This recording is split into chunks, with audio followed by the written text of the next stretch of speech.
오늘은 영적 부유함에 이르는 법칙이라는 제목으로 말씀을 나누고자 합니다.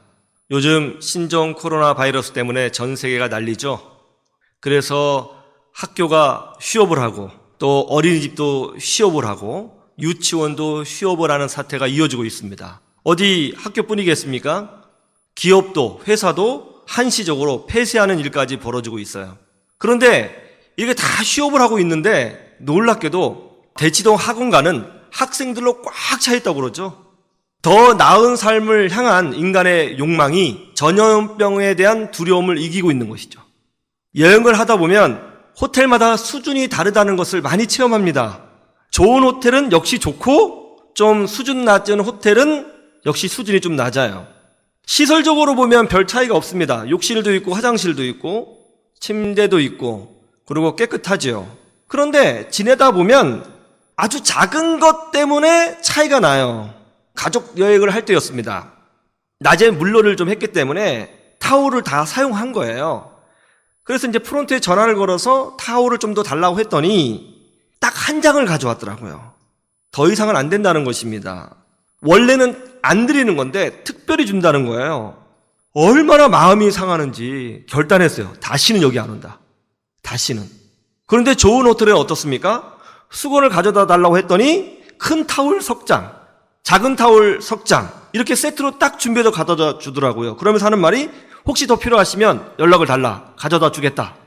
그러는 거예요. 서비스 정신이 다르더라고요. 좋은 호텔은 시설도 좋지만 기본적으로 서비스 정신이 달라요. 섬김의 모양이 다릅니다. 서비스가 좋아서 좋은 호텔이 된 것인지 아니면 좋은 호텔이니까 서비스가 좋은 것인지는 모르겠습니다만은 중요한 것은 비싸고 좋은 호텔일수록 명품일수록 권위가 있을수록 잘 섬긴다는 것이죠. 잘 섬길 수 있다는 것, 서비스를 잘할 수 있다는 것, 세심한 것까지 배려해 줄 수 있다는 것, 상대방의 기분까지도 헤아려 줄 수 있다는 것. 여러분 이거는요 능력이에요. 이거 능력입니다. 싸구려 숙박시설은 서비스가 엉망이죠. 여러분 이런 곳에 가면은 오히려 우리가 큰 소리를 듣잖아요. 그죠? 아예 안 됩니다 그러잖아요. 여러분 이런 호텔에 갔을 때 우리가 야, 이 호텔은 자존심이 있네. 그렇지 않죠? 여러분 비싼 호텔을 갔더니 그렇게 우리를 잘 섬겨요. 그런 호텔 보고 아, 이 호텔은 참 비굴하네. 그러지 않아요. 그죠? 잘 섬길 수 있는 게 능력이고요. 실력입니다. 그게 능력이에요. 우리 신앙도 마찬가지죠. 영적으로 부유한 사람, 영적으로 수준이 있는 사람들은 섬김에서 빛이 나는 거예요. 그게 실력이거든요. 남을 섬길 수 있다는 것, 이거 마음이 부유하지 않으면 감당할 수 없는 일입니다. 마음이 여유롭지 않으면 할 수 없어요. 오늘 본문 말씀이 바로 그 부분을 지적하고 있는 것입니다. 예수님의 제자들이 길에서 서로 싸웠습니다. 왜 싸웠어요? 누가 높으냐? 서열 논쟁을 하고 있었던 거예요. 서열 논쟁. 여러분 우리 한국 사람들 서열 굉장히 중요하죠? 언제 들어왔냐? 언제 태어났냐? 짬밥이 얼마냐? 한국 사람들 서열 굉장히 중요시 여겨요. 이게 자존심이에요. 예수님의 제자들이 길에서 싸우고 있어요. 여러분 우리도 그럴 때 있죠. 목적지가 있는데 가야 될 목적지는 잃어버리고 도중에 자존심 싸움할 때가 있죠. 부부끼리 자존심 싸움하고 직장에서 자존심 싸움하고 교회 안에서 자존심 싸움할 때 있죠. 서열 따질 때 있습니다. 누가 먼저냐 따질 때 있습니다. 예수님의 제자들이 그랬다는 거예요. 예수님 뭐라고 답변하셨어요? 서열이 높은 사람이 되려고 한다면, 명품 호텔 같은 사람이 되려고 한다면 그 사람은 섬기는 사람이 되어야 한다. 너희들의 신앙의 완성은 어디에 있느냐? 섬김에 있다. 그러면서 뭐라고 말씀하십니까? 섬길 수 있는 이유가 뭐냐? 그것은 바로 너희들이 특별한 존재이고 그런 능력을 가지고 있고 그런 섬길 수 있는 명품 인생이기 때문에 섬길 수 있는 것이다. 이렇게 말씀하고 계시는 것입니다. 교회 다니는 사람들 중에 많은 사람들이 내가 하나님 앞에 특별히 구별받은 명품 인생이구나. 나는 주 안에서 이미 모든 복을 받아 누리는 부유한 자구나 하는 사실을 모르고 교회 다니는 사람들이 의외로 많습니다. 내가 누구인가? 하나님께서 나에게 주신 복은 뭔가? 내 인생의 의미는 뭔가? 왜 나는 오늘 이 지지고 볶는 삶을 믿음으로 살아내야 하는가? 나에게 무엇이 있는가? 이걸 모르는 사람들이 정말 많아요. 여러분, 마음이 여유롭지 못한 사람은 인간관계에 어려움이 있죠. 여러분, 사회생활 해봐서 알잖아요. 마음이 여유롭지 못한 사람은요, 뭔가 인간관계에 거꾸로움이 있어요. 이런 사람들은요, 섬김에 여유가 없죠. 직장생활을 통해서 가족관계, 사업에 있어서 뭔가 큰 것을 보지 못합니다. 갈등을 일으키죠. 그리고 특별히 영적 생활에도 실패하는 것을 봅니다. 그러나 마음이 부유한 사람은 어떻습니까? 넓게 볼 수 있습니다. 이런 사람은요, 위기가 와도 뭔가 돌파구를 직시할 수 있는 힘이 있어요. 하나님의 능력을 볼 수 있습니다. 그래서 어떤 위기 가운데에서도 희망을 노래할 수 있게 되고 또 그 능력으로 성공적인 인생을 살아가게 되는 것입니다. 저는 여러분들이 그렇게 되기를 주님의 이름으로 축원합니다.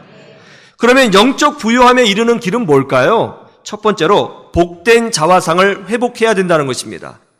한번 따라해 보세요. 복된 자화상을 회복하라. 우리 37절 말씀을 보세요. 같이 볼까요? 시작. 누구든지 내 이름으로 이런 어린아이 하나를 영접하면 곧 나를 영접함이요. 누구든지 나를 영접하면 나를 영접함이 아니요 나를 보내신 이를 영접함이니라. 이 말씀은 섬김에 관한 말씀인데요, 예수님께서 섬김의 원리를 설명하시면서 놀라운 말씀 하나를 주셨죠. 그게 뭐예요? 예수님을 영접한 사람은 하나님을 영접한 사람이다.